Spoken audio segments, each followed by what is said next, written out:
Minute में आपकी सारी चिकित्सा भी शुरू हो जाएगी। और डॉक्टर अनुराग जी, आज कल विटामिन डी के बारे में बताया। ये विटामिन्स, ये सब न्यूट्रास्यूटिकल्स, ये सब भी सिंथेटिक खाते हैं, जबकि सिंथेटिक शब्द अपने आप में सुनने में ही बड़ा क्रूर सा है, बड़ा घातक सा है।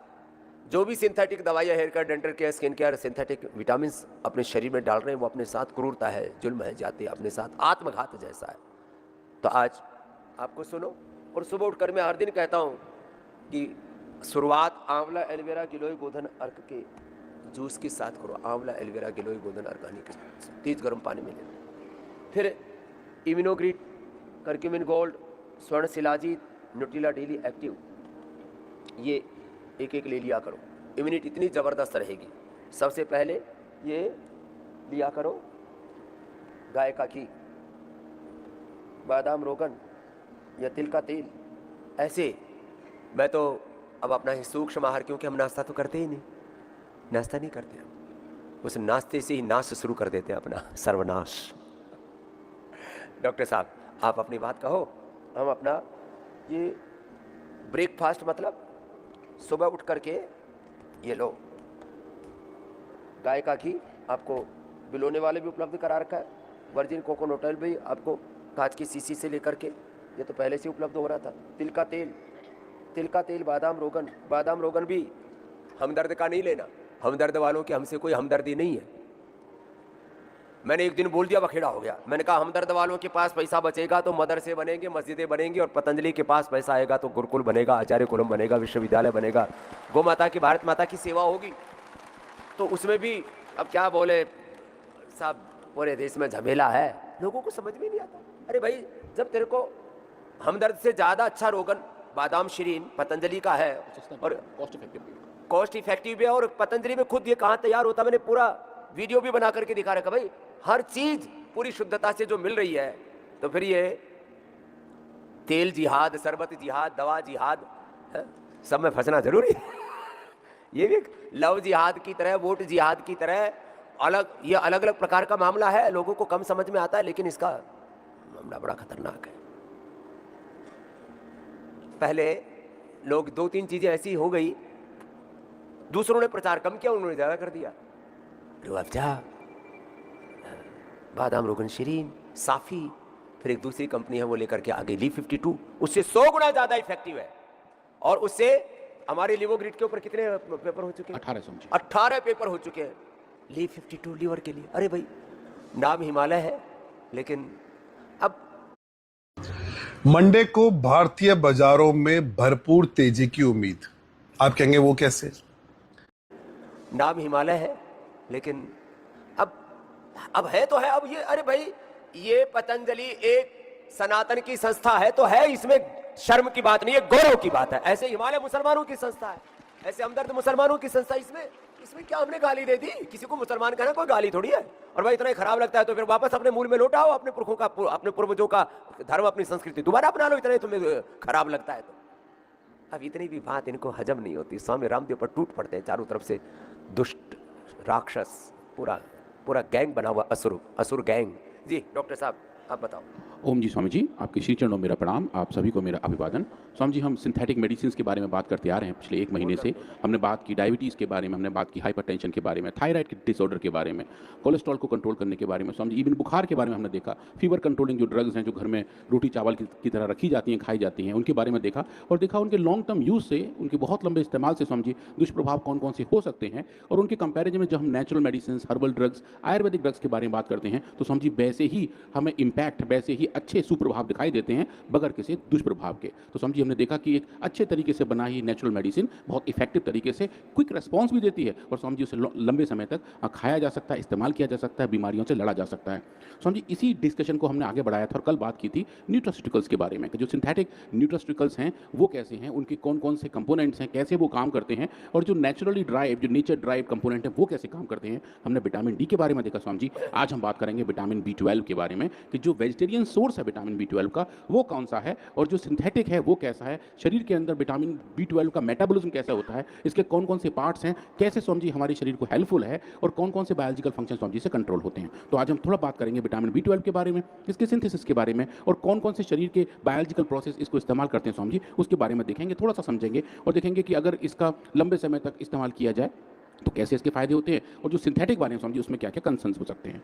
तो विटामिन B12 के बारे में समझिए बात करें, इसको हम कोबैलेमिन भी कहते हैं और समझिए जितने भी विटामिन हैं हमारे शरीर में उनमें से एक बहुत यूनिक है समझिए, ये ऐसा विटामिन है, ऐसा स्ट्रक्चर है, इसके अंदर समझिए सेंटर में एक मेटल होता है और कौन सा मेटल, कोबाल्ट होता है समझिए। तो जो कोबाल्ट है वो ठीक यहाँ इस सेंटर में बैठा हुआ है समझिए। हम जो बात करते हैं, काफ़ी लोग आयुर्वेद के बारे में बोलते हैं कि हमारी बहुत सारी औषधियों में मेटल है, मेटल भस्मा है समझिए। देखिए नेचुरली अकरिंग विटामिन जिसके बिना हमारे जीवन पूर्ण नहीं है समझिए, उसके सेंटर में भी एक मेटल है और वो मेटल है कोबाल्ट, वो उसी फैमिली का है जिसमें निकल, जिंक, कोबाल्ट, आयरन समझिए वैसे वाले आते हैं मेटल। और ये जो मेटल कंटेनिंग विटामिन समझिए ये यूनिक है और किसी विटामिन में ये वाला नहीं पाया जाता। इसका काम हमारे शरीर के अंदर जो रेड ब्लड सेल्स है उनको बनाना है, डीएनए की सिंथेसिस करना है और नर्वस फंक्शन को कंट्रोल करना है समझिए। इसके बारे में हम थोड़ा सा और आगे देखेंगे। पर अगर आप देखें जो पूरी प्रकृति में विटामिन B12 बनता कहाँ से है समझिए, इंसान विटामिन B12 नहीं बना सकते, हमारे शरीर के अंदर ये नहीं बन सकता समझिए, हमारे अंदर इसका मैन्युफैक्चरिंग फैक्ट्री नहीं है।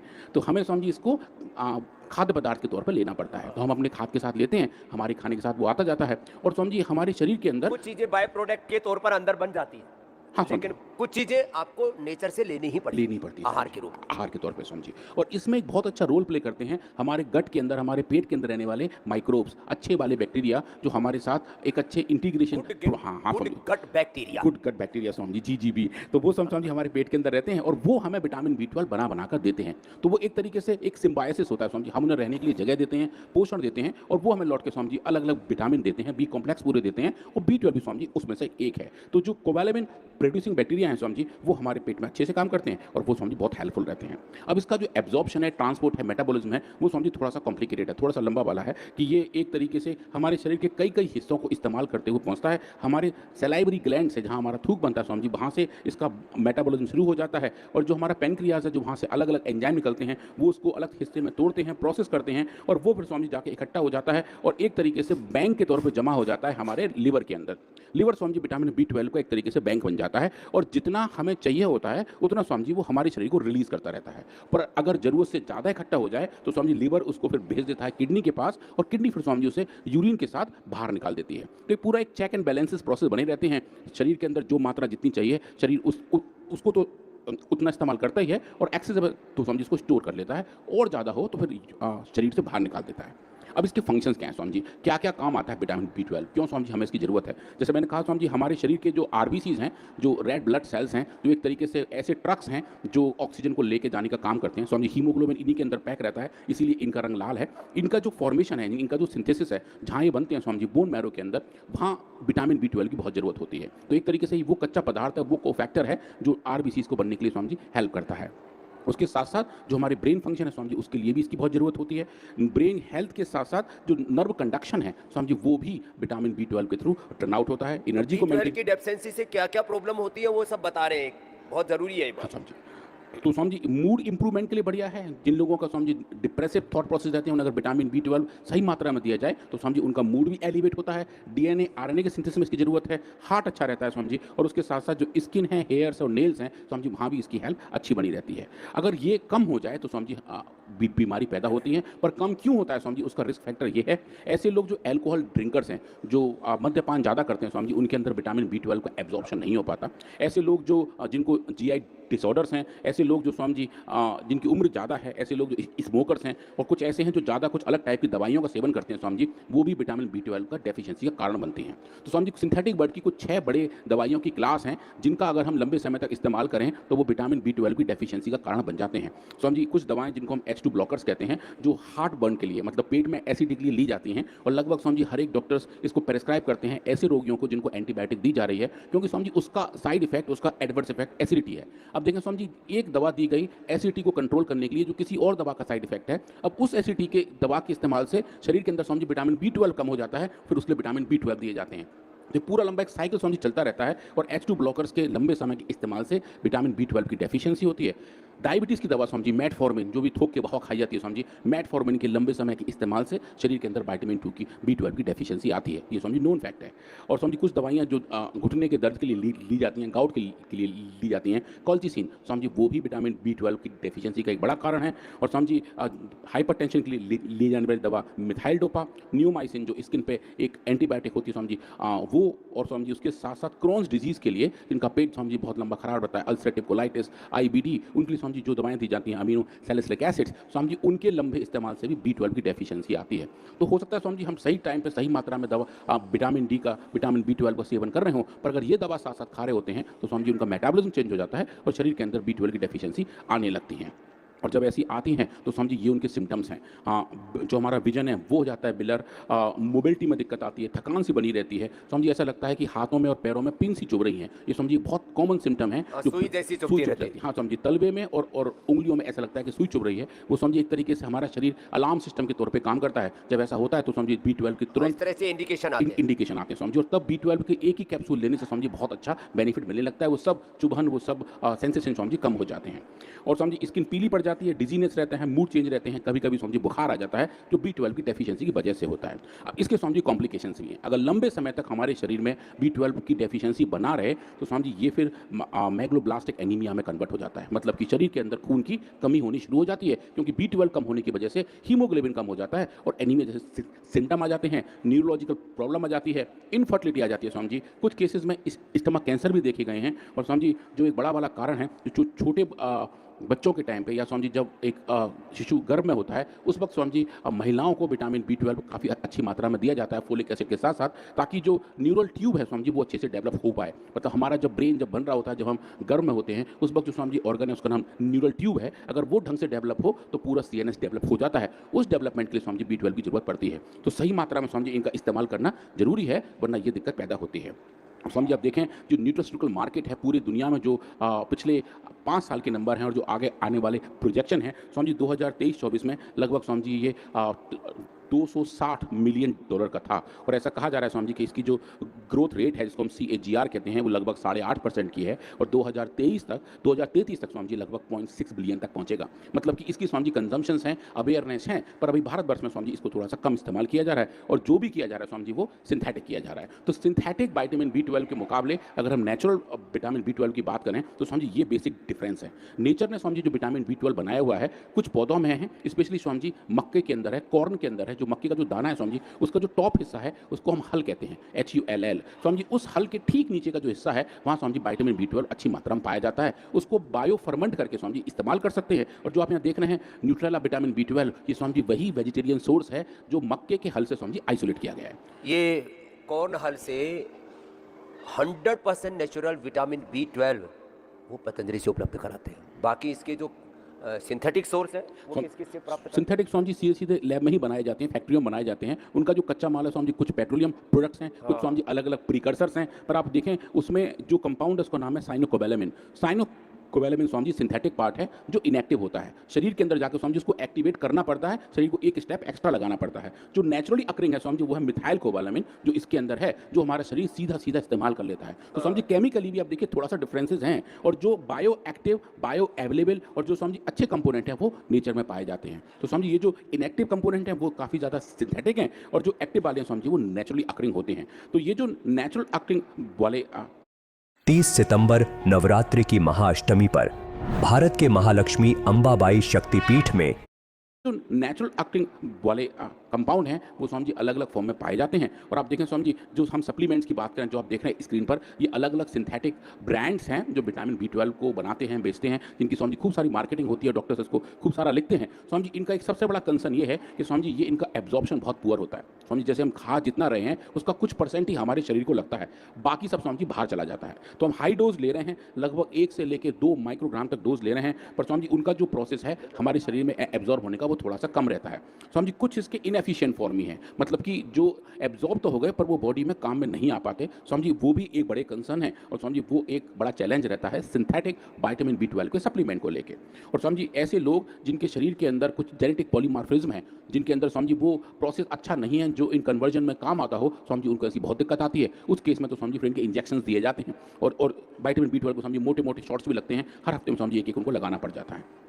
अब हम बात करें प्लांट बेस्ड विटामिन B12 की, जो समझिए न्यूट्रेला इस कंपोनेंट में है, विटामिन B12 के अंदर है। समझिए एक तो ये इसेंशियल प्लांट बेस्ड डाइट है, ये प्योर वेजन है, इसके अंदर कोई भी समझिए सिंथेटिक कंपोनेंट नहीं है, कोई भी एनिमल ड्राइड प्रोसेस नहीं है। समझिए ये सोर्स है कौन से, इसका समझिए सबसे अच्छी बात जो है वो ये है कि ये एक्टिव फॉर्म है, और दूसरा समझिए ये है कि ये बायो फर्मेंटेड है। अब ये बायो फर्मेंटेड समझिए क्या है, ये बहुत काम की चीज़ है। अब आप ये समझें कि समझिए अगर हम कुछ लोगों को दूध पीने में दिक्कत आती है, दूध पीते हैं तो समझिए उनको दूध पच नहीं पाता, उनका पेट खराब हो जाता है, कई लोगों को दिक्कत रहती है, पर समझिए उसी दूध का जब हम दही बना लेते हैं तो उन्हें उसे डाइजेस्ट करने में दिक्कत नहीं आती, पनीर बना लेते हैं तो खाने में दिक्कत नहीं आती। वो क्यों, समझिए कि दूध और पनीर, दूध का जो हम बायो फर्मेंटेशन करते हैं, जो बैक्टीरिया को यूज़ करके उसको फर्मेंट करते हैं, और जब वो दही बन जाता है तो हमारा बॉडी उसको अच्छे से एक्सेप्ट कर लेता है, उसकी एक्सेप्टेबिलिटी अच्छी हो जाती है, टॉलरेबिलिटी अच्छी हो जाती है, और समझिए बायो अवेलेबिलिटी भी बहुत बढ़ जाती है। तो अगर वही प्रोसेस अगर हम लगाएं इस बायो फर्मेंटेशन का इन अलग अलग विटामिन का, तो देखें समझिए विटामिन B12 को जब हम बायो फर्मेंट करते हैं, समझिए इसमें कॉर्न के साथ साथ एलोवेरा भी है जो समझिए इसको हेल्प करता है अच्छे तरीके से रिटेन करने में, और जो एब्जॉर्प्शन है समझिए इसके बहुत अच्छे हो जाते हैं। हम समझिए कुछ अभी क्लिनिकल ट्रायल्स कर रहे हैं, कुछ लोगों को जब हम ये विटामिन B12 ये दे रहे हैं और कंपेयर कर रहे हैं सिंथेटिक के मुकाबले, तो समझिए आप देखेंगे ब्लड के अंदर, सीरम के अंदर विटामिन B12 का लेवल समझिए अच्छा बढ़ जाता है, और वो काफ़ी दिनों तक बरकरार रहता है। सस्टेनेबिलिटी समझिए ये एक बड़ी वाली बात है। नहीं तो vitamin D, B12, calcium, vitamin C आदि तो सिंथेटिक खाते हैं, वो तुरंत यूरिन आदि के द्वारा वॉश आउट हो जाता है। हाँ समझिए वो सब बाहर निकल जाते हैं, शरीर में बने ही रहते, फिर वो दवा बार बार खानी पड़ती है। तो ये समझिए हम जितना इसका कोर्स पूरा कर लेते हैं तो हमारे शरीर में हेल्दी हैप्पी लेवल बरकरार रहता है, और हमारे जितने भी बायोलॉजिकल प्रोसेस समझिए वो अच्छे रहते हैं। तो नेचुरल और सिंथेटिक का जो बड़ा गैप यही है कि जो नेचुरल विटामिन हैं वो समझिए अच्छे से बायो अवेलेबल हैं, और जैसे आप समझिए हमें बार बार बताते हैं कि हमारे हर एक कोशिका के अंदर, हर एक सेल के अंदर एक नेचुरल मेमोरी है। तो जो नेचुरल, हाँ समझो सेल मेमोरी है वो पहचानती है नेचुरल कंपाउंड्स को, तो जो नेचुरल कंपाउंड है समझो अच्छे तरीके से एसिमुलेट हो जाते हैं, उनका स्वंगीकरण हो जाता है, वो चीज़ें अच्छे से हमारे शरीर में आ जाती हैं, वो समझिए हम ये देख पाते हैं। तो अगर हम पतंजलि न्यूट्रेला विटामिन B12 की बात करें, ये समझिए हमारे बोन हेल्थ के लिए अच्छा है, ब्लड हेल्थ के लिए बढ़िया है, एक अच्छा क्लीन और कन्वीनियंट डेली सप्लीमेंट है। समझिए ये बड़ी बात है, क्लीन एंड कन्वीनियंट, एक तो इसमें कोई भी सिंथेटिक कंपोनेंट नहीं है, कोई भी एनिमल प्रोडक्ट नहीं है, और समझिए कन्वीनियंट फॉर्म में है। एक कैप्सूल रोज खाते हैं, एक टैबलेट रोज खाते हैं ब्रेकफास्ट के पहले, तो समझिए हमारे शरीर में जितनी भी जरूरत होती है विटामिन B12 की उतनी अच्छे तरीके से सप्लाई कर देता है। फटीग कम हो जाती है, विटामिन B12 की जो डेफिशिएंसी है, जो नंबनेस है, जो हाथ में चुभन है समझिए वो कम हो जाती है, और जो कॉग्निटिव क्लियरिटी है, मतलब जो हमारा सोच है, जो हमारा ब्रेन फंक्शन है समझिए वो बना रहता है। तो ये एक अच्छा वेलनेस सपोर्ट देता है, इंटीग्रेटेड तरीके से समझिए जो भी हमारे शरीर को जरूरत है वो पूरा करता है। तो ये समझिए ये एक छोटी स्लाइड है कि who should consume vitamin B12। समझिए ऐसे लोग जो वेजिटेरियन हैं, जिनको बहुत लिमिटेड B12 की इंटेक है, जो दूध भी कम पी रहे होते हैं, समझिए उन्हें इसका सेवन करना चाहिए। एडल्ट्स जिनको थकान रहती है, कमजोरी रहती है, नर्व की सेंसिटिविटी रहती है, समझिए उन्हें उसका सेवन करना चाहिए। जिनको डाइटरी एब्जॉर्प्शन के इशू हैं समझिए उन्हें लेना चाहिए। और ऐसे लोग जो प्लांट पावर्ड न्यूट्रिशन की बात कर रहे हैं, ऐसा न्यूट्रिशन जो प्लांट से पावर्ड है और जो क्लीन चीज़ों को समझिए सीख कर रहे हैं, जिनका लाइफ स्टाइल इसके चारों तरफ समझिए, उनके लिए न्यूट्रेला B12 एक बहुत और जिनके हाथ पैरों में शून्यता रहती है, हाथ पैर जिनके सो जाते हैं समझिए वो, और जिनको ब्रेन नर्वस सिस्टम के फंक्शंस में कहीं अटकाव दिख रहा है, लग रहा है कि कुछ ना कुछ ऐसे शरीर में झंझनाहट सी रहती है, कहीं शरीर के अंदर जो है सुन्नपना सा रहता है, तो ऐसे सब लोगों को ये B12 लेना ही चाहिए। और सबको टेस्ट कराने चाहिए, इसकी डेफिशिएंसी भी करीब 50% लोगों को, 50% लोगों को। तो ये एक एक बात अपने दिल में बैठा लेनी चाहिए। हमारे दिमाग के अंदर गलत प्रोग्रामिंग कर दी गई है। सिंथेटिक दवा, synthetic vitamins, synthetic hair care, dental care, skin care. कल मैंने पूरा कहा था कि सिंथेटिक ताना बाना ऐसा है, योगा मैट भी सिंथेटिक आ गए। तो उन सिंथेटिक योगा मैट की जगह देखो डॉक्टर अनुराग जी, ये देखो ये वो है, वो ये जूट है, ये नदी में होता है ना पूरा, इसके ऊपर बैठ करके आप आसन किया करो, प्राणायाम किया करो, ध्यान किया करो। ये वो है जो नदी में होता है ना, वो घास है। हाँ, और बहुत कंफर्टेबल है।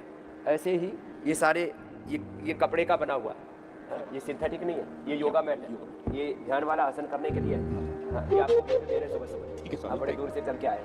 तो एक बार जोरदार अभिनंदन है डॉक्टर अनुराग वाजपेयी जी का। अपने घरों में योगा मैट, अपने घरों में ये ध्यान के लिए ये आसन का प्रयोग किया करो।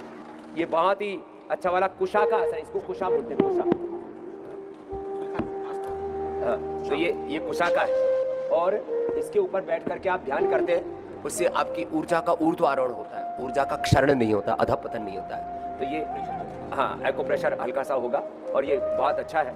आप जो है ये आज आपकी तो कुशा के आसन पर बैठ करके योग ध्यान करने का विधान है। तो ऐसे अभी मैंने कहा दूसरी भी प्रोसेस में मैंने शुरू करवा दी है। बहुत सारी चीजें आपको पता ही नहीं है। यहाँ आस्था पूजा सामग्री भी पंचगव्य की बनी हुई, पंचगव्य की बनी हुई शॉप भी है। ऐसी सब चीजें आप लेकर के जाना। जल नेति का लोटा भी और जल नेति का एक दूसरा ऐसा रेडीमेड बोतल है कि एक नाक पर लगाओ, थोड़ा जोर से दबाओ, दूसरे से पिचकारी निकल जाती है। जो कहते हैं ना हमको जल नेति आती नहीं है, होती नहीं है, बस मुंह से सांस नहीं लेना। ये पूरा एक जल नेति का एक पूरी एक बॉट बना दी, बहुत जबरदस्त। पहले ये 500-500 रुपए का अमेज़न पर बिकता था, 500 से 1000 रुपए तक का, और नाम मात्र के मूल्य पर हमने उपलब्ध करा दिया है। और